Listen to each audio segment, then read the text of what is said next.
पकोड़े 2019। घुमा फिरा के चीज़ें तो वही हैं लेकिन तरीका डिफरेंट है।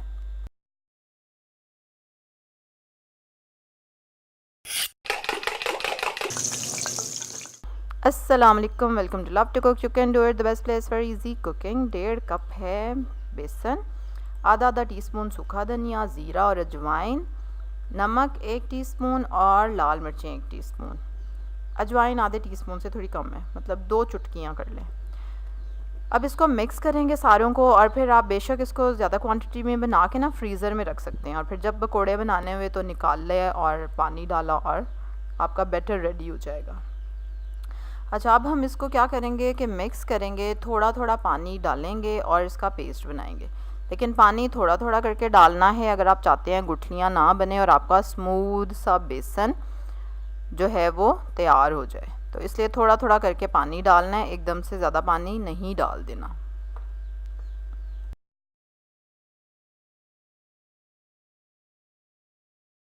अच्छा, अब इस मिक्स को आपने 20 मिनट के लिए रखना है। शुरू वाली तो चीज़ें आप सारी करते होंगे ना, लेकिन 20 मिनट रखना ज़रूरी है। उसके बाद आलू हैं, एक बड़ा आलू है, 3 हरी मिर्चें हैं और आधा कप पालक है, और एक दरमियाना प्याज है जो इसमें मैंने डाला है, जो कि रखना हम भूल गए।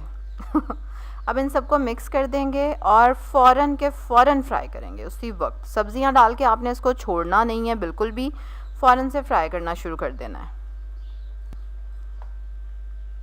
अब हम पैन में ऑयल डाल के रखेंगे, गरम करेंगे उसको, और तेल गरम होना चाहिए जब हम उसमें बेसन डालेंगे।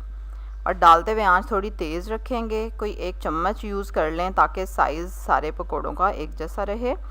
और आराम आराम से हम तेल में डालते जाएंगे, और आप देख रहे हैं बबल्स कितनी बन रही हैं साइडों पे, और ऐसे ही होना चाहिए। अगर बबल्स नहीं बन रही तो इसका मतलब है ऑयल आपका अभी ठंडा है, गर्म नहीं हुआ। और ये बबल्स बनती रहनी चाहिए एंड तक, जब हम पकोड़े निकाल रहे हो ना तब तक, क्योंकि टेम्परेचर ऑयल का अगर ठीक रहेगा तो फिर पकोड़े जो हैं वो एक तो मज़े के भी बनेंगे और दूसरा ज़्यादा घी नहीं पिएंगे। इसी तरह से बैचेस में हम इसको फ्राई करेंगे, और फ्राई करने के फ़ौरन बाद इसको सर्व कर देंगे। यानी कि खुद खाने हैं तो खुद खाएंगे, मेहमानों को खिलाने हैं तो मेहमान, ये नहीं कि पकोड़े बना के कोई हमने रख छोड़े आधा घंटा और फिर बाद में सर्व किए।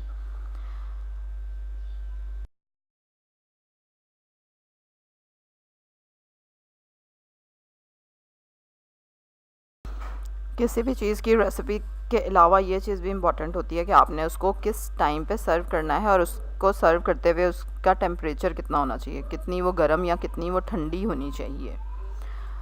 और पकोड़े जब हम किसी को कभी भेज भी रहे होते हैं, अफ्तारी भी जैसे, तो उसको डब्बे में बंद करके भेज देते हैं, तो दैट इज़ रॉन्ग, उससे भी वो क्रिस्पी नहीं रहेंगे। इसके अलावा अगर आपकी भी कोई आजमूदा टिप है तो नीचे कमेंट्स में ज़रूर शेयर करें पकोड़ों के हवाले से, क्योंकि पकोड़े तो हर घर में रोज़ बनने होते हैं। तो ये थे हमारे पकोड़े 2019। इसी तरह की मज़े की और रमज़ान रेसिपीज़ देखने के लिए, और इजी वाली, आपको एक काम करना पड़ेगा कि सब्सक्राइब करना पड़ेगा मेरे चैनल को, बेल आइकन पे क्लिक करें, लाइक करें इस वीडियो को और शेयर करें अपनी फैमिली के साथ, अपने फ्रेंड्स के साथ। कल एक और रेसिपी के साथ मुलाकात होगी आपसे। अल्लाह हाफ़िज़।